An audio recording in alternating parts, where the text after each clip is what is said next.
and we are live for the post-break open conversation, I think I should be saying, after OER18 and OEGlobal18, but also OpenEd and lots of other conferences. My name is Christian. I'm coming to you from Hamburg in Germany, where it's actually quite sunny today. I think we should start with a quick introduction of who it is we're talking to here. Catherine, do you want to hit us off? Then maybe Christina, Jameson, and team, and Sukena? I'm not even sure if, I think Catherine froze again. Christina, do you want to start? Sure. And I think Catherine was just muted. Yeah. So I'm Christina Hendricks. I am coming from Vancouver, British Columbia, Canada, where it is also very sunny. Okay, I'm back. Can you hear me? Okay. I'm Catherine Cronin. I am in Kinvara, which is just outside Galway in Ireland, 7 p.m. my time, sunny as well.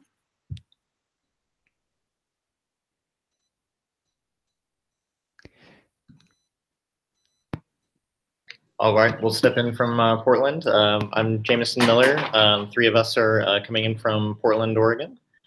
And I'm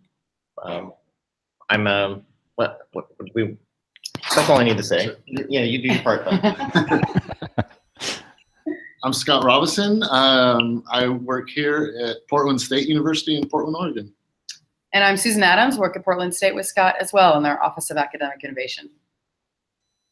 And apparently it's sunny, but we don't have any windows in this room, so we can't prove it. We can't prove it. But we promise, even though they put the air conditioning on, so I'm like. Yeah, that's a sign. Hi, I'm Sukena Wallagy. I'm usually based in Cape Town. I'm just kind of a little trip up the coast, and we're very happy that it's raining and has been for a day. So that's good news for Cape Town, even though it is a little bit chilly. Thanks. Yeah, but it's great that it is raining. That's true. So where do you want to start?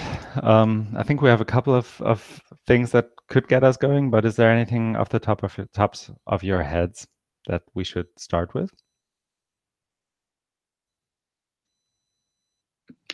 I think one thing that's worth discussing and putting out is discussion around like the mechanics of the facilitation of the sessions. We tried several different ways, and we actually have feedback from different people on those different ways those things were facilitated.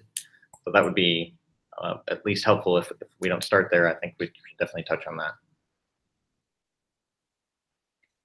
I'd also like to add that I'd really like to talk a little bit more about the TRIZ format and maybe how to get people more comfortable with it quickly, if that is at all possible.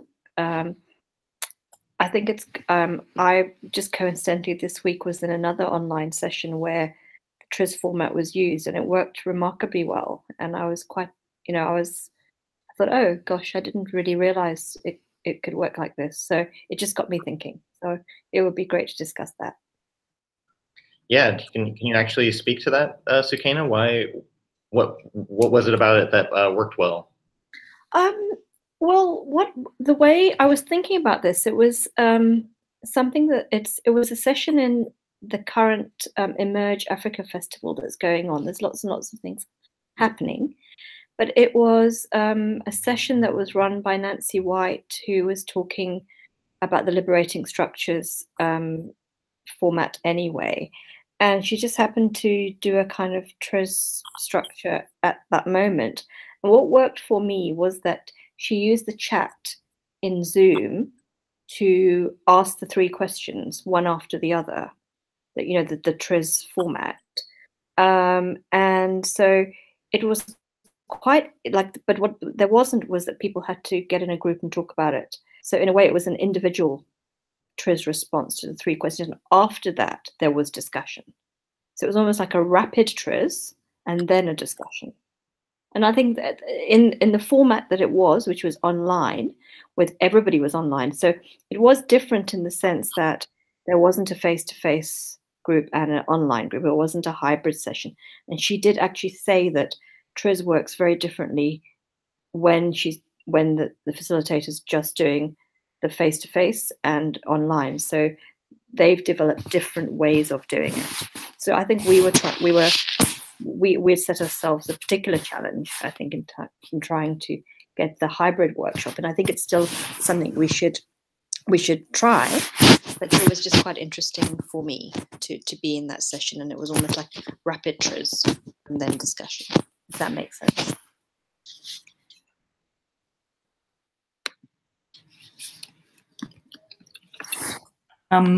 That's really interesting, Sakina. I'm just wondering if it might be useful to unspool slightly just at the start, just in case someone tunes in either now or to the recording, just about what the original intention was of the workshop, and then maybe then from there we could talk about why we chose to do things particular ways and how we might possibly change that. So I was not involved in the very first workshop last November, but I was involved at OER18 and OE Global. So maybe someone who was involved in the first one could get the ball rolling with that. Is anyone here who was involved in the first one? Scott, yeah, and Christina was virtually. I think that's it. You go, Scott. So that format was a hybrid format, if we're calling it hybrid. So there was many people in the room. I'm guessing like 60, 50?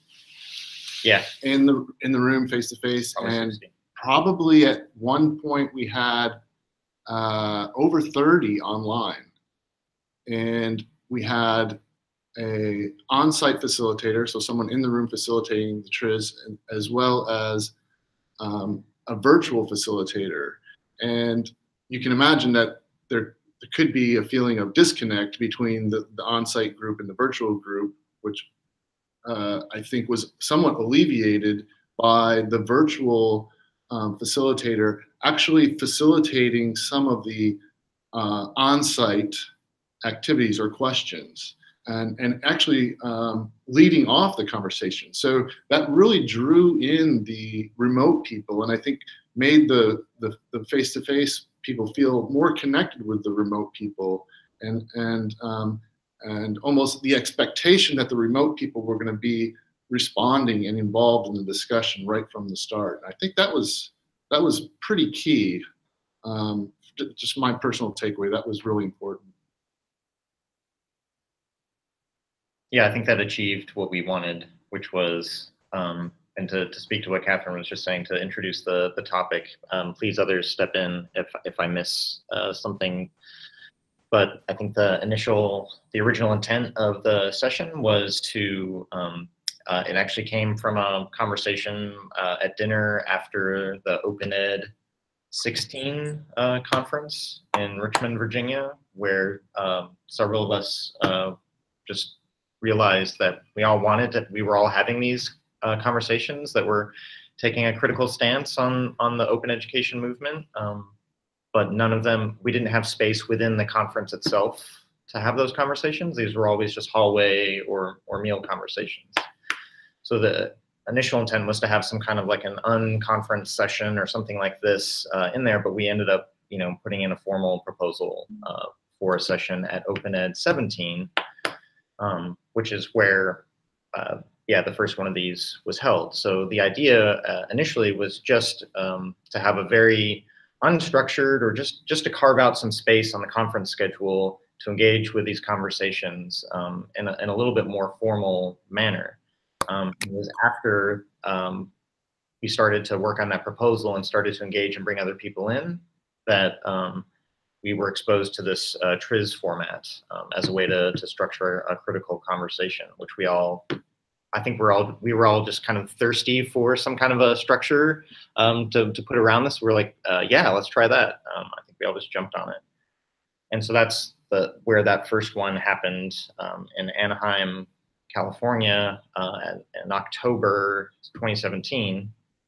And then I think it was after the success of that one that we decided why don't we expand our audience? So, and I should add, just as Scott was alluding to here, that not only did we want a formal space at a formal open education conference to have these conversations, we also wanted to transcend the boundaries or the barriers of the conference to include people that couldn't be there in person due to the expense or other logistics, because of course at that time, Trump's rhetoric around closing borders and how there would be certain countries wouldn't be allowed to enter the United States was another key concern. And several of our North American colleagues, both from Mexico and Canada, were concerned about not attending the Open Education Conference because of those. So we wanted to have active online participation and not have it be, as Scott was alluding to here, not have it be, kind of separate or just that people could witness it from online, but actually be engaged in the conversation online. So to really make sure that that was possible. That, I think, was the initial intent of these sessions. Does that sound right to everyone? Yeah.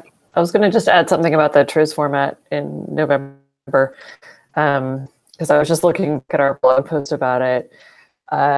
Not only did we do the 3 questions, we also did a 1, 2, 4 all with each question. So 1, 2, 4 all means first think on your own, then 2 pairs to get together in groups of 4, and then everybody discusses together. So we did that both on site and for the online version. And we did it separately for each question. So for the online version, in the 1, we just sat and thought for a minute. In the 2, we just typed into the text chat online because it's too hard to get pairs together. But for the 4, we did break up into breakout rooms of 4, approximately 4 or 5 people, discussed for a couple minutes, and then came back to the main room, and somebody reported back, right?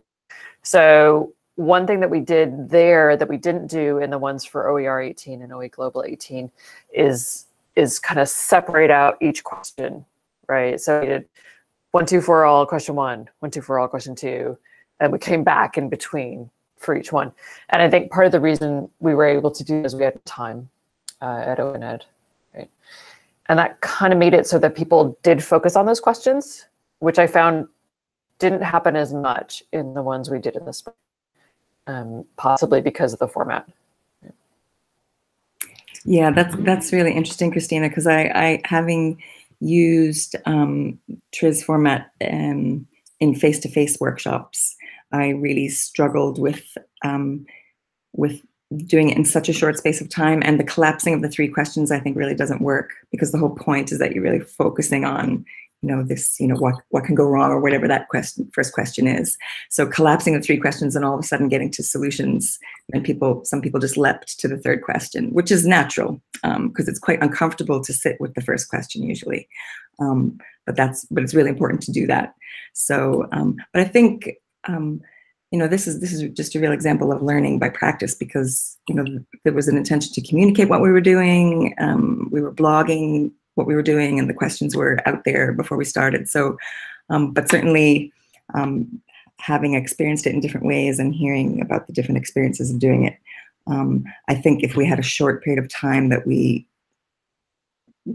should not have the 3 questions mashed together in such a short period of time, because I think it made it very difficult to facilitate, certainly in the room. I'm not sure how it was online, but there was a lot of confusion in the room about which question to address and so on. So, I mean, there was still a lot of good feedback, but knowing what TRIZ can be and seeing what happened was frustrating. Agreed. Did anyone else get some feedback from that first, the Open Ed session that they'd like to share? I just remember, I think looking at the, I remember that I couldn't join OpenEd and that I wasn't online while it was running, but I joined, or I took a look at the Google Doc that was basically the outcome or the output of that session. And I remember that feeling that probably lots of our workshop participants on-site or online have, of kind of feeling overwhelmed. So there's this 6, 7, 8 pages documents with questions about how to break things and how we might be breaking things. And you kind of long for a structure that actually helps you make sense of that and cluster it somehow. And Rajiv just joined. Hi, Rajiv. Hello, everyone. Sorry to be running late. Busy over here with open ed work as usual, but it looks like you're talking about the beginning, the first of these sessions at open ed. That's right. I did get some feedback. This is like secondhand feedback, but I heard from somebody yesterday that there was some concern about the TRIZ format as it played out at Open Ed 17, and that it was they felt it didn't allow the conversation to freely flow the way that they wanted to. And that was the first kind of negative or critique of the format that I had heard. Otherwise, I'd heard really positive things. And since then, like, I think just like what Catherine was alluding to, like when we did try to either loosen that or collapse some of that structure, I think it didn't lend itself to being, I don't think the conversations were as constructive when we didn't have that structure in place. I think we all agree on that. I'd like to hear other people's thoughts. I think I'd just add one small thing. A colleague of mine actually approached me before the OE Global session, where she read the headline of our workshop, and she kind of took me aside in the hallway and asked me, "Is it really something that you want to do? Break open? Are you sure that's the right way to go now that you started your new position here? Is that the message you want to send?"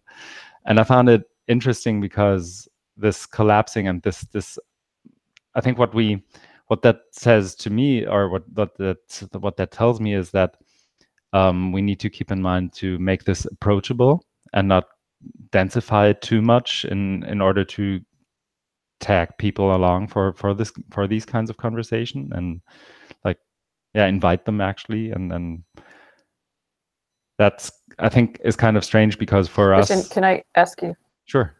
Sorry, I'm getting a delay, so I didn't mean to break in. Can I ask you to elaborate on what was not approachable or what might be the wrong message, just so I can be clear? I think I had a delay as well and didn't quite catch the question. Would you mind repeating it?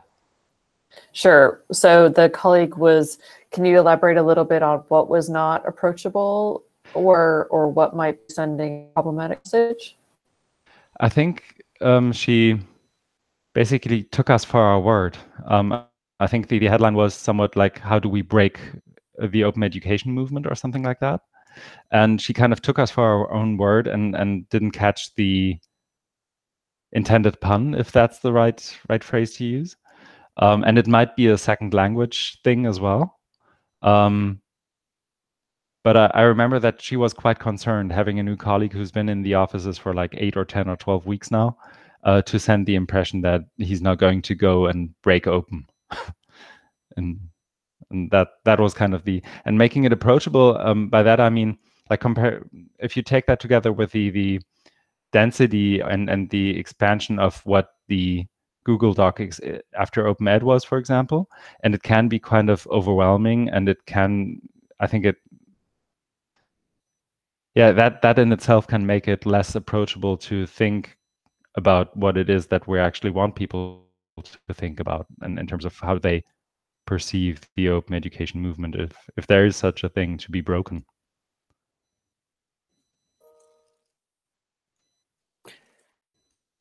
I think one of the things that's interesting, in all of the sessions I participated in, I think we opened with immediately addressing the title and sort of clarifying that, well, we're sort of assuming that we're not here to break open. So whenever I participated, that's what I saw happen. But yes, I mean, I think it's interesting to think about what kind of self-selection might have taken place where people read the title and come. I mean, for example, if you work in an industry that in fact does want to do this, that might draw you in on the one hand. So I think that's interesting. The other piece that maybe I'll add just briefly while I'm talking over here is I've been thinking a lot about the impact on the sessions, starting with Open Ed 17, of the timing of this session during the conference itself. What is the impact of having it at Open Ed 17, where it was the last session on the last day, versus having it perhaps earlier, where it might influence the rest of the conversations for the next couple of days? To have that sort of critical conversation early versus late, that's another piece I've been thinking about.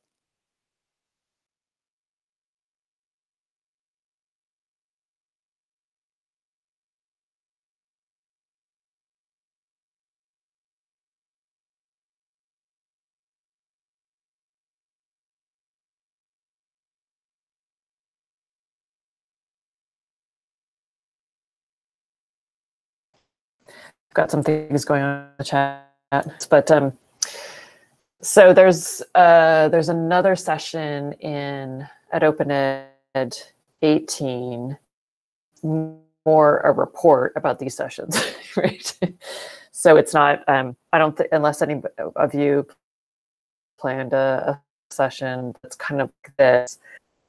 And that one I did email the conference organizers to ask if we could not be in the last session on the last day. So in case we do have a conversation around the same issues, you know, maybe it will be earlier. I don't know. Has the schedule come out? I can't even remember. It has come out, but the initial software that we were using for that was broken right when the link. Oh yeah. So I that's think right. I couldn't access it. So I haven't looked to see where we are, but I might be able to pull some strings on that in my my role here at Lumen now, that I can make that. Yay! Yay!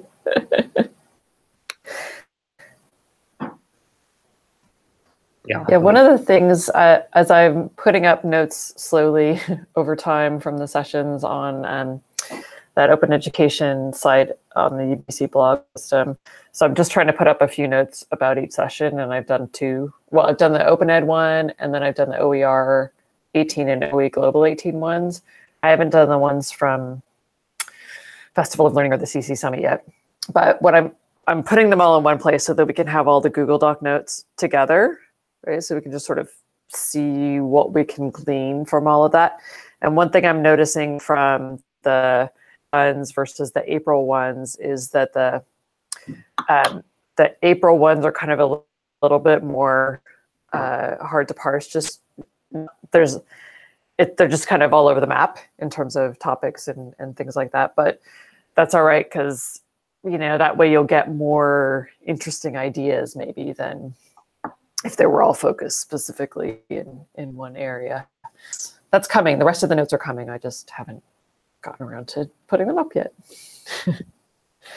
Yeah, so I think I think we want to make sure that at that session at OpenEd 18 that we're reporting on the content, right? Not the format or the facilitation part. Is that right? Is everyone in agreement on that? Because that's yeah, I mean, that's interesting for us, and that's something, I mean, it's interesting probably for other people too, but I think given the limited time, we want to keep to the content.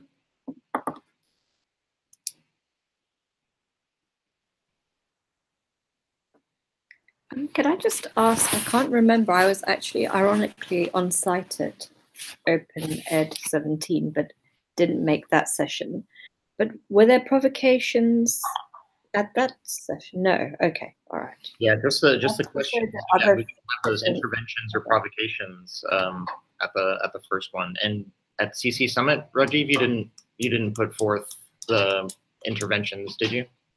No, it was similar to OpenEd 17 in that sense. And what about Festival of Learning? Did that use the interventions? No. Again, I think in different places we've had different lengths of time to do this. And in some cases, it was quite constrained. And so to get through not just to the how do we destroy, but to get to the point where we're flipping it around more constructively, I think we were very limited. Yeah. Jameson, in addressing your last question just about content, I think, yeah, I mean, it is interesting for us to think about how best, can we facilitate these conversations. But the overwhelming feedback that I took away from OER 18 and OE Global from being in the room for both of those was people who have not engaged in critical discussions of openness and these kinds of issues around equity and power and so on, finding it really liberating to actually be in a room full of people and talk about that. So I think we're on a good track in thinking about facilitating those discussions, and also the whole notion of including people from inside the room and outside the room, I also think is really, really powerful. And in the case of the provocations, although they might have taken some time in the two cases I just spoke about, it was really powerful to have people's voices from out with the room. So yeah, I would be really happy just to keep those two things in mind. I think those are the two most powerful things about the sessions, even though they've been done in very different ways. And so how can we bring that forward? Now, I'd love to hear if anyone else feels that there are other things that are kind of, you know, primary concerns. But for me, from facilitating them and from listening to the feedback, I think those are two really important things, and tell us that we're on the right track, and but we need to keep thinking about openness in how we do it, I suppose.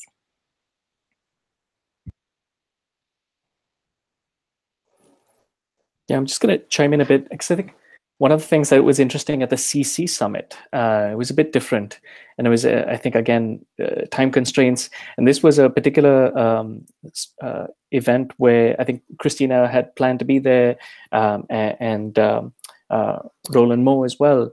And things came up. And so I was able to assemble a few friends from Ontario to join me to help co-facilitate. So I think there was a couple of things going on behind the scenes, but that was one case where there were people in the room with a lot of experience with design and design thinking in particular. And one of the comments that came out during the session itself was how, of course, the structure is a structure, and it does constrain. And it was almost a desire to be liberated from the liberating structure that came across during that particular session, which I appreciated, right? So I think it also informed me in moving forward, certainly at the Festival of Learning, talking about that more explicitly at the front end, about acknowledging that that this does impose a structure, certainly. So I think just as it almost feels like there's a bit of a preamble to this session, that if I were to do this more going forward, we would talk about, yes, of course, we are going to assume that you're not actually wanting to break open, that's a given, but also talk about the structure, given the time constraints. So I don't know if a similar feedback came up at OER 17 or the other events.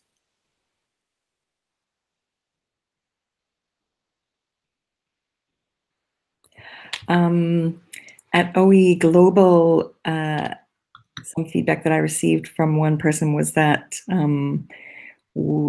we might want to be careful about the kinds of things that could be raised, and would our facilitation and structures be able to handle some of the very deep kind of emotions and conversations that might come up. So in that case, it was, are we really thinking about our structure enough?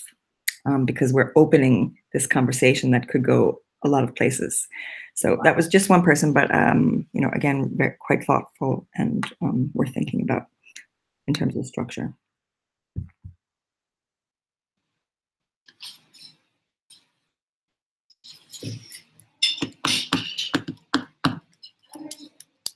Did you get to participate in any of these, Susan?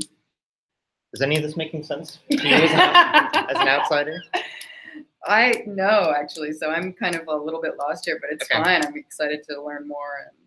And actually the preamble piece, like giving people clear expectations, is really key, so they know what's happening. I think that just sort of grounds people out in general, just as a best practice, I would say.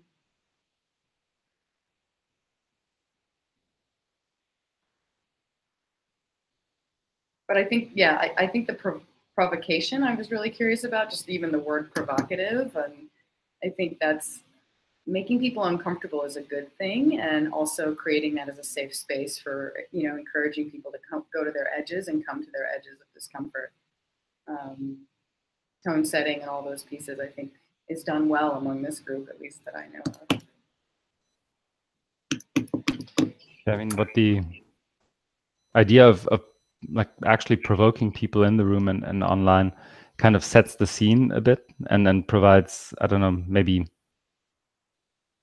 railway or guidelines for the conversation in terms of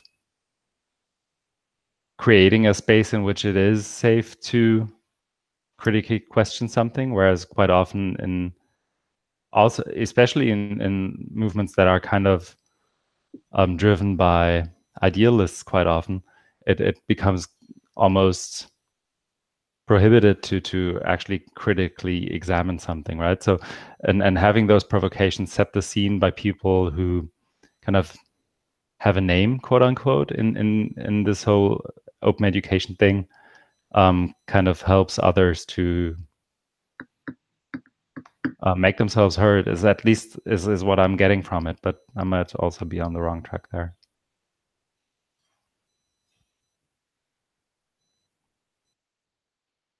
No, I think that's good. I think that's a fair point. I think that's also part of the structure, I think, that was in play, that helped help push the conversations along.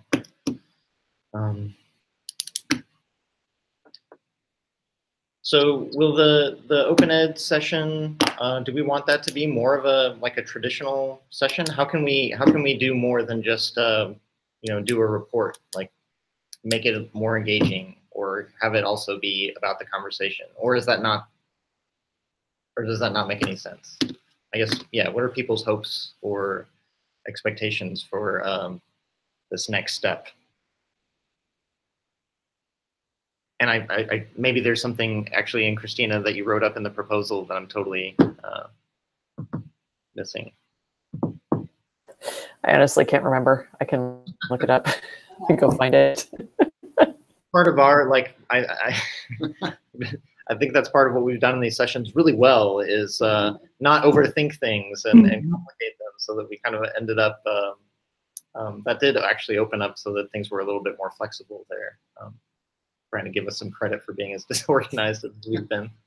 We did that on purpose. Yeah. It's emergent. Yeah, emergent. Yeah. Well, I feel like the structure of the session so far lends itself to a sort of a forward-thinking finish to the summary itself. I mean, hopefully there are some commonalities, cross-cutting themes that we can highlight for the different segments. But especially if most of the sessions finished with, okay, so what next? Now that we've acknowledged the things that we are doing that might inadvertently end up harming our own goals, what next? And in that sense, I feel like that might be a nice opportunity if we have a set of things that have already been discussed about what next for the group to sort of consider in their context. Yeah.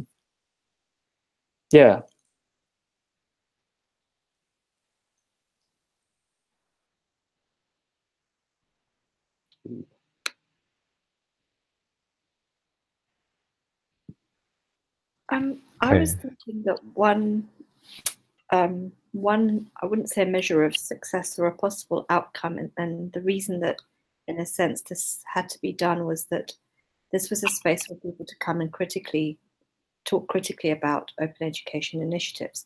And one measure of impact could be whether it's not confined to this sort of session, but it, is it other people have taken that on in their own presentations during a conference like this. So, I mean, it's probably too early to see that, but going forward in the next year, to see the kinds of presentations that are perhaps being offered at conferences like this, and see whether these ideas have permeated across the community. So as a aim, that might be something to think about going forward.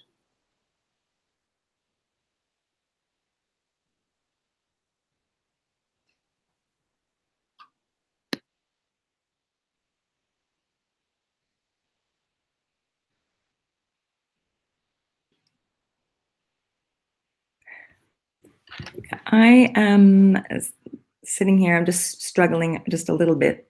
I think this conversation is useful in a lot of ways, but I'm trying to get outside of our group a little bit. And I'm wondering, if people didn't know any of us, and how would we communicate why we all, why we've all hung out together in these ways for the last year? What's driving us forward? What are we really trying to do? What's our aim is not really the right word, but what kind of change are we trying to facilitate? What are we trying to enable in the wider movement? I think we know that ourselves, but we've chosen some provocative questions. We've used the word provocation. Maybe we need to be a little bit more straight up about what we're doing. And name it about, as in what Christina just posted there about, enabling more critical analyses and critical approaches to open education as it goes forward. Just, as I said, just maybe be a little more bold about what we're about, rather than trying to be tricky about it. Yeah, that's echoes what Susan was just saying. She's like, you know, with these long pauses in our conversation, like Susan said, gosh, everybody's just so nice. Like, and that's I think we've struggled with that as a group. And I was just, then I said in an aside, like, yeah, none of us wanted to like take the lead or organize something. And I was always like saying, look, I can't step up and lead here. I'm like the most privileged person in the group. Like, I can't be the white American male CIS, like heterosexual. Like, I can't do that. And so I think in some ways we've tried to step back and give space so much that, yeah, it's okay to maybe carve out and make a claim, or yeah, just be clear, and it actually is helpful. And I think in some ways, by delimiting a little bit about what we're going on, I think it frees us up to not try and be the critical session at or the critical conversation in the open education movement. Like, let us carve something out, be a little bit more explicit about what our aims are, so that other people can take on other dimensions. We don't have to be all things to all people. Yeah, I think kind of going along that, my sense of what we have been doing over the last year is asking questions of the community. So like, I don't feel like I'm kind of in a similar position to Jameson. I don't feel like I'm the right person to step up and say, this is what must be done. But I am fine with facilitating a conversation, right? So raising some questions, allowing other people to talk, gathering ideas, and then reporting on the ideas. Like that I feel is a good thing to do, where I don't feel like I'm imposing, my privileged position in any sense. So I don't have a goal, or haven't had a goal beyond listening to others and facilitating those conversations to find out what the issues are, and then hopefully work with other people to try to figure out the best remedies for those issues, right? And the issues are, something around ethics, something around social justice, something around equity and inclusion and diversity. But then it's hard to name them. There's so many different issues that come up. Yeah. But I think that's hope. Yeah, I think that's it's starting to clarify in my mind. So I think that at OpenEd18, given that we'll all take a stab at just reviewing all the notes and all basically the data that we've collected so far, and identifying, like, as Rajiv was just saying, some of the themes and what it says in our proposal. Just identifying some of those themes should be about, like, now it's kind of like identifying not research questions, but areas for your investigation and research. We want to identify things and call people to address them. I wonder if it's also thinking, like, your word enable is really interesting to me, but also the invitation to explore what your blind spots are, right? Like, what am I not thinking about? And that's when I think about provocation, you're in this conversation and new people coming in are going, well, what is this conversation about? Here I am going down this route, and now you're kind of pulling me back, but hoping that the invitation is there to say, yeah, it is your responsibility to take a critical lens, and here are some blind spots we've noticed or seen, or areas that might be true for you. Let's test that out. I don't know if that helps helpful at all, but totally. That's why I brought Susan. Yeah, and I think this is interesting because there's so much of this conversation right now within the movement, and I think it's helpful to begin with the presumption of good intent. But of course, especially in open, we can do harm with the best of intentions, and so I think, in a sense, this is a useful framework. When I think it was Sukena talked about where people take this forward, I think one of the strengths of this, and I don't know to what extent it's actually happened, is that people can take this template, take this framework, and deploy it in their local context. So if I wanted to have this conversation within my institution, let's say, I could do that. And that's how we bent the conversation at the Festival of Learning, was directed not at the movement, but within your institution, or within your team, within your unit, within your project, or whatever it is. So in a sense, and the more that people do that, the more difficult it would be, I think, to pick out commonalities, because now we're talking about really sort of context. So I don't know how to get to that side of the conversation without it overflowing, but I'd love to, even beyond the commonalities, try and get at some issues that are very contextual, that even though it may be a very different context from mine, it still provides me with an incredibly useful lens, because it might be something that I should think about at some point. So beyond the commonalities. Yeah, it's just as powerful listening to a contextualized story and making your own decision about whether or not that works for your context and how it would be different. I think it's just as powerful and effective as sending the message, as providing some template for you to go through that. We can do it ourselves by listening to the story in that particular context. I think for me, it's two things. I'm not sure if I can like put them together, but the one thing that keeps on hitting me or kept on hitting me over the last 6, 9, 12 months, I think, and it keeps on coming up on a more regular basis, is this concept of open washing, where actually people from the open communities that I interact with or that I'm embedded in somehow, they go on a rant in some kind of workshop or at a conference. Did you see this publisher? Or did you see this edtech company? And it's all open now, and it clearly isn't. And then when you ask them, can you describe why it isn't open? Why doesn't it speak to your values and aspirations for open? Then there's usually a very long pause. And I think that in its part of that comes back to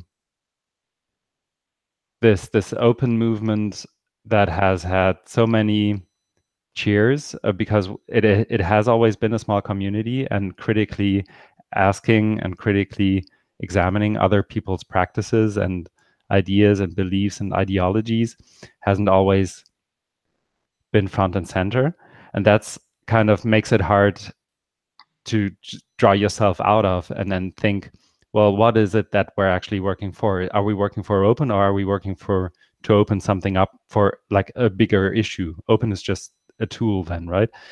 So that's the one thing. And the other thing is, and it actually comes back to my first question. I think if you speak about questions around equity or diversity or something like that, and you don't get to critically ask those questions, then it kind of becomes numbing in its own kind of strange way. You go to these open conferences and everybody smells and cheers, and you like how everybody like you hug each other, and then you come home and you kind of feel warm and snuggly, and you go back to work for a week or two, and you like,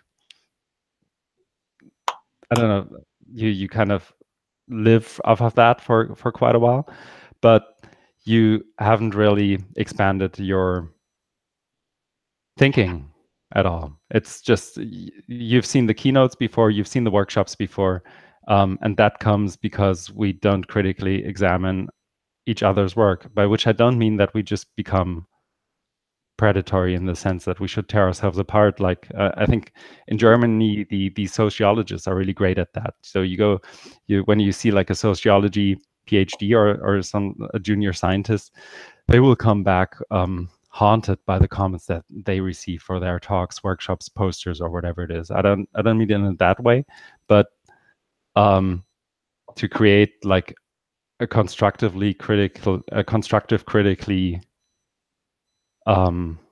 atmosphere actually is something that I want to work on, because whatever it is that we're doing now will just be leveraged and scaled up if we're doing it the right way. So we should actually do it the right way. Yeah, we should charge each other with attending, a broad variety of sessions at every conference we can go to, and heckling. I mean, not heckling. Bringing up a critical question in a positive, critical way, in a constructively critical way, and bringing those questions up so that it's not just cheering people along. Like start off with the compliment and be gracious, and then also say, "Oh, what about? Have you thought about this angle, or are there any concerns around that?" that's one way to start practicing, then, you know, maybe that's something that we can make part of the OpenEd 18 session is some potential recommendations, like how some of the topics have exposed some practices that we can all start engaging in.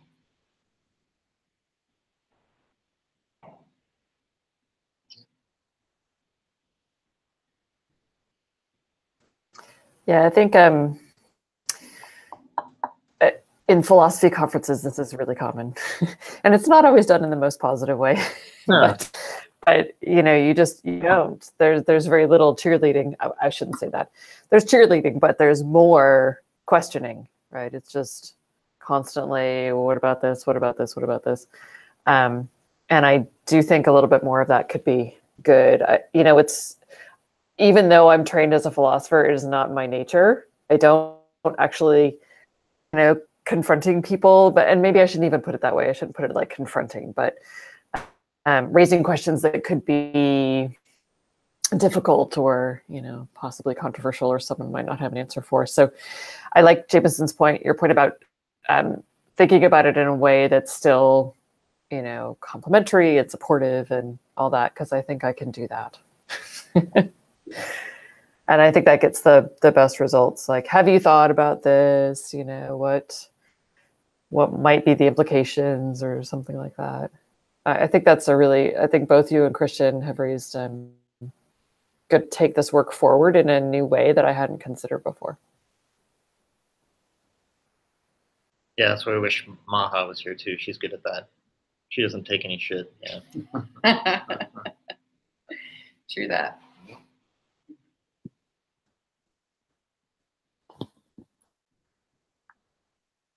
Wikimania.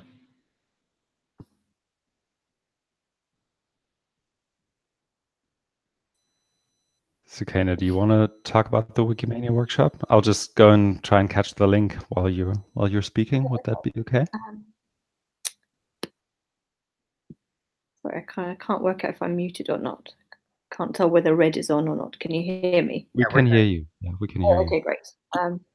Yeah, so Christian invited a few of us, I think it was almost the beginning of this year, to put together a workshop that is happening at Wikimania, which is next weekend, and it happens to be in Cape Town this year. So I'm going to be actually able to attend and facilitate the workshop on site, which will be cool. And in fact, the group of people who are kind of coalescing around it, when we started discussing it, we immediately took a very critical, well, not all of us, Paul Prinsloo in particular, who some of you may know, took a, immediately reacted to saying, why are we talking about Ubuntu? Why, in this sort of uncritical way? That is it just because a conference happens to be in Africa that the conference theme is somehow has got to include this word in it? So that was an initial reaction, and then over that process and time, we've put together an abstract and presentation that isn't quite break open, but is certainly inspired by some of the thinking and the methods around it. And you can see the link there. But it's around sort of free knowledge ethics, free knowledge for who, ethics for who, and a little bit of kind of niggling around what Ubuntu means. And it's almost like the way we might talk about open washing. In fact, Paul and I had a meeting last week when he came down to Cape Town, and we were talking about kind of Ubuntu washing as well. There's kinds of activities that happen. So anyway, that's just people up to speed. I don't know if you want to say more on it, Christian, because it really was your baby. Yeah.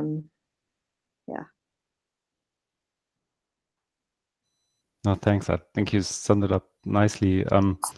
For me, it kind of, I don't think I'm revealing too much, even for my colleagues at Wikimedia, that I've struggled quite a bit over the last 6 months in terms of the communities that we have or that we kind of work for tend to be this kind of almost a canvas that everybody else gets to like project their own ideas onto. And it happens to me quite a lot because I don't know, you've probably all edited a Wikipedia article every once in a while, right? And it's not the most inviting thing that you can think of on the web, not at all. And we would probably consider ourselves literate to some extent in how to do that properly and how to interact with online communities and all that. And it still is a struggle. That on the one hand, but then on the other hand, I don't think I've ever worked in an organization that, I mean, the Germany chapter at Wikimedia is, I think, the largest national or regional chapter that Wikimedia has, that so deliberately tries and tackle those issues, but it doesn't really trickle down. Down is the wrong term, but it doesn't really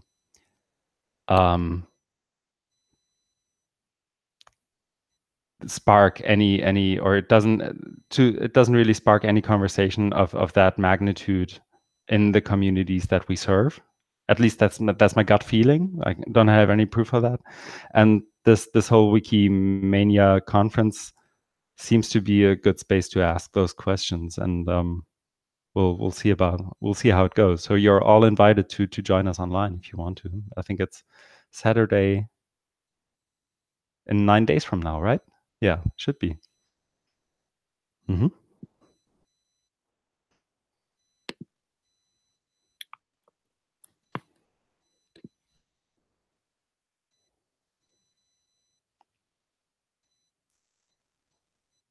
But I didn't want to set us off track there. Sorry about that, if that happened.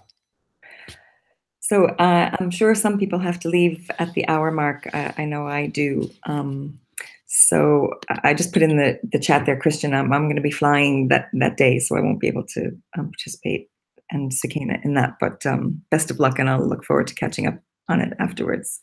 So would it be possible to just think about going forward, certainly to OpenEd 18 and kind of beyond this point, thinking about some kind of analysis and synthesis of all this great data that we have from these workshops so far, to say, you know, this is what we set out to do. These were our values, and we tried to create some space for these conversations. These are some of the ways that we did it. This is what we learned, and without giving any kind of a template or recipe or anything, but just to share it just in that sense. But I think probably the most powerful thing about that is what were we set out to facilitate, because I think that's the lens by which people will be able to understand all these other conversations about TRIZ and provocations and everything. Because I do think it's really useful, and maybe useful for others, and even for ourselves, that process of synthesis of all of these disparate workshops, because none of us probably has participated in all of them. So, you know, I'd certainly be willing to do some kind of,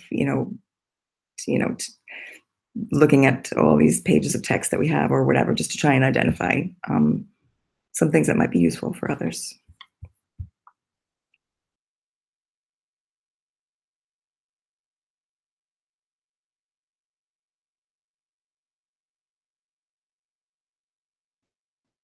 Yep.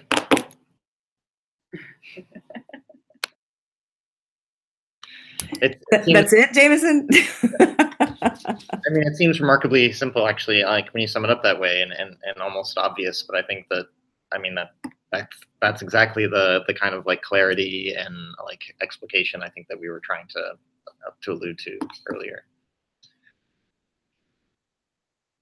So we need to all dig into the results, the data, and start taking a look at that, and start distilling out those themes or something like that. So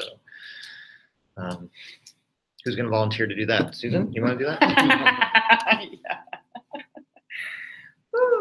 Yeah.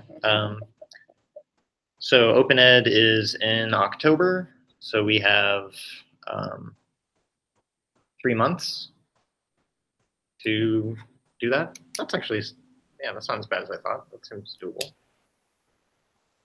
And I have it on my to-do list to get the Festival of Learning and CC Summit notes up there. I've had it on my to-do list for a long time, and it just keeps getting pushed off. So it won't be this weekend because I'm out of town, but probably the next weekend I can get those up there. But there's 3 sessions already on this site. Let me give you the link to the site. I'll put it in the chat. And just go to events, and you'll see the notes for each of those 3 sessions. Yeah. Yeah. I will not accept any apologies on that front, Christina. Yeah, a lot of heavy lifting on this. I really appreciate it. It's all right. I don't want to, scare people away because we have a fair bit of work to do between now and then. But one of the things I'm contemplating is perhaps following the conversation at OpenEd. If we're synthesizing insights, next steps, along with sort of summarizing what we've done, that feels like something we could write up and share. So not that we need to worry about that now, but that's something that I would be very happy to help with following OpenEd. For sure. Yeah.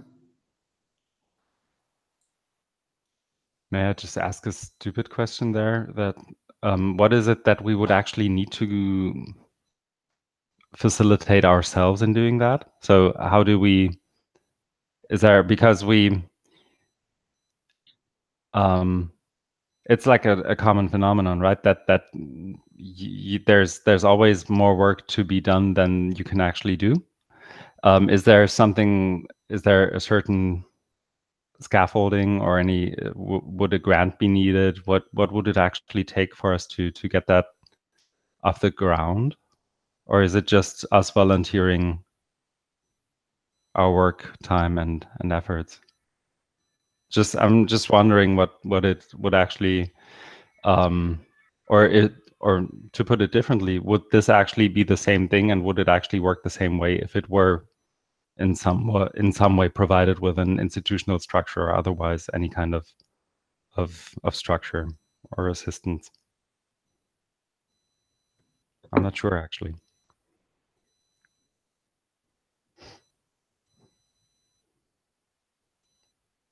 Yeah, I don't know about that.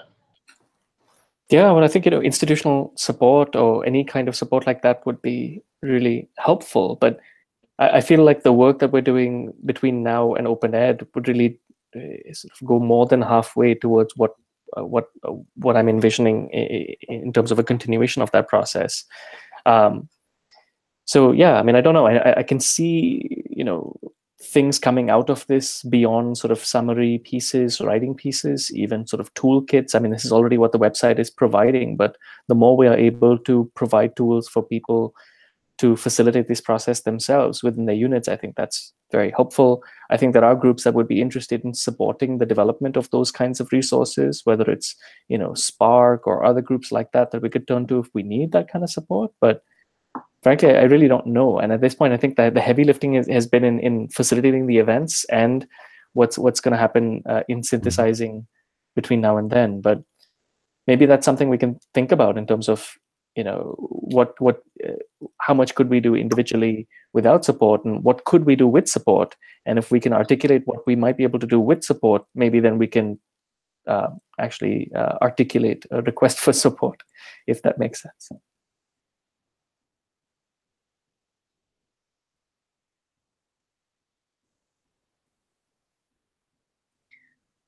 Yeah, I think we can revisit. Open as a franchise-ready workshop. Yeah, nice.